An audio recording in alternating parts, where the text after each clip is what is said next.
നമ്മൾ രണ്ടുപേരും വൈറ്റ് ഡ്രസ്സൊക്കെ ഇട്ട്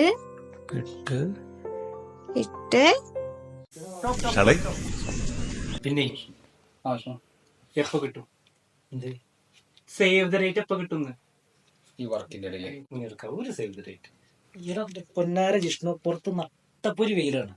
ഇപ്പോ സേവ് ദ ഡേറ്റിനെ കുറിച്ചൊന്നും ആലോചിക്കേ വേണ്ട. മഴ പെയ്തോട്ടെ. മഴ പെയ്തിട്ട് എന്ത് കാട്ടാനാ? പോസ്റ്റ് വെഡിങ് ഒക്കെ അപ്പൊ സേവ് ദ ഡേറ്റ് ഫ്ലോറിന്ന് എന്ത് കാട്ടാനാ? ഇപ്പൊ ശരി. രംഗച്ചേട്ടൻ കാണിക്കും എന്ന് പറഞ്ഞാൽ കാണിക്കും. മധുപകരൂ നീ താരകേ.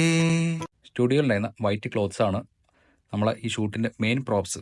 വൈറ്റ് ക്ലോത്ത് 3 ലെയറായിട്ട് പ്ലേസ് ചെയ്ത്, ഫസ്റ്റ് ബാക്ക്ഗ്രൗണ്ടും പിന്നെ 2 എക്സ്ട്രാ ലെയേഴ്സും. ലൈറ്റിംഗ് ആണെങ്കിൽ ഹൈക്കി ടൈപ്പ് ഓഫ് ലൈറ്റിംഗ് ആണ് ചെയ്തിട്ടുള്ളത്. ടോട്ടലി ഒരു സോഫ്റ്റ്നെസ് ലഭിക്കാൻ വേണ്ടിയിട്ട് ലൈറ്റ് എല്ലാം ബൗൺസ് ആണ് ചെയ്തത്. പിന്നെ സ്നോ സ്പ്രേ വെച്ചൊരു സ്നോഫോൾ. അപ്പോൾ ഈ ഷൂട്ടിൻ്റെ റെസിപ്പി മനസ്സിലായില്ലേ? കുറച്ച് ക്ലോത്ത്സ്, അവൈലബിൾ ആയുള്ള കുറച്ച് വൈറ്റ് പ്രോപ്സ്. ഇവിടെ നമ്മൾ വൈറ്റ് ബെഞ്ച് ഉണ്ടായിരുന്നു, അത് ഉപയോഗിച്ചിട്ടുണ്ട്. പിന്നെ ട്രാൻസ്പാരൻ്റ് കുട, പിന്നെ സ്നോ സ്പ്രേ ആവശ്യത്തിന്. നമ്മൾ രണ്ടുപേരും വൈറ്റ് ഡ്രസ്സൊക്കെ ഇട്ട് അവൈലബിൾ ആയിട്ടുള്ള ചെറിയ പ്രോപ്സ് ഒക്കെ ആഡ് ചെയ്ത് നല്ല ലൈറ്റപ്പ് ചെയ്ത് ക്രിയേറ്റീവായിട്ട് എങ്ങനെ ഷൂട്ട് ചെയ്യാമെന്ന് പഠിക്കണമെങ്കിൽ കാണണമെങ്കിൽ ഈ പേജ് ഫോളോ ചെയ്യാൻ മറക്കണ്ട. Thank you.